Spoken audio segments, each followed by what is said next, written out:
Becoming a morning person is one of those goals that always sounds incredibly sensible. Usually at about 10 o'clock at night, you're feeling productive, motivated, optimistic. You convince yourself that tomorrow is going to be different. Tomorrow you're going to wake up early, exercise, make a proper breakfast, maybe even read a book before work.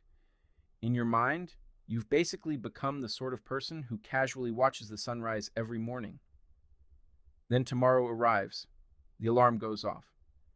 Immediately, last night's version of you becomes your greatest enemy. Whoever decided 6 o'clock was a good idea clearly wasn't the one expected to deal with it.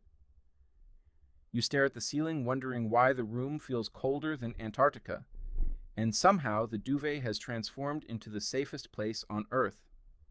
This begins the negotiation stage. 5 more minutes. 5 more minutes somehow becomes 20. 20 somehow becomes 45. Before you know it, you're speed running your entire morning routine while trying to brush your teeth, put your shoes on, and mentally wake up at exactly the same time. After a few mornings of complete failure, you do what everybody does. You go to YouTube. Apparently, the secret to becoming a morning person is having a motivational playlist, drinking water immediately, journaling, stretching, meditating, avoiding your phone, exposing yourself to natural sunlight, and eating a breakfast that looks like it belongs in a luxury hotel advertisement. It all seems perfectly achievable. Until you remember you'd be doing all of this before your brain has actually turned on. Still, you're inspired. The next morning, you give it everything. The alarm rings. You leap out of bed with the enthusiasm of somebody in a motivational advert. You stretch dramatically. You drink an entire glass of water. You open the curtains like you're greeting an old friend. For approximately 7 minutes, you're unstoppable. Then you sit down. That's the mistake. The sofa quietly whispers your name. Suddenly, you're just resting your eyes for a second. The next thing you know, you've somehow watched 3 videos about ancient Roman roads, and it's now almost time to leave the house. Eventually, you accept that becoming a morning person isn't one heroic morning. It's lots of slightly less disastrous mornings. You start preparing the night before. Clothes ready, breakfast planned, coffee mug waiting.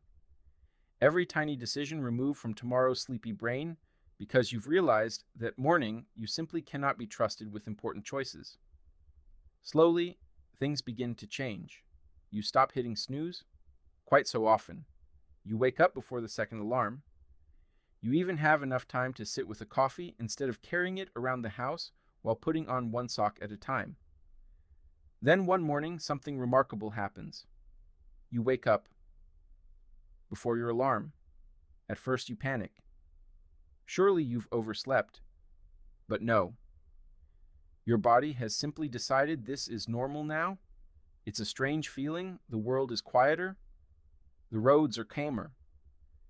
You begin to understand why morning people won't stop talking about mornings.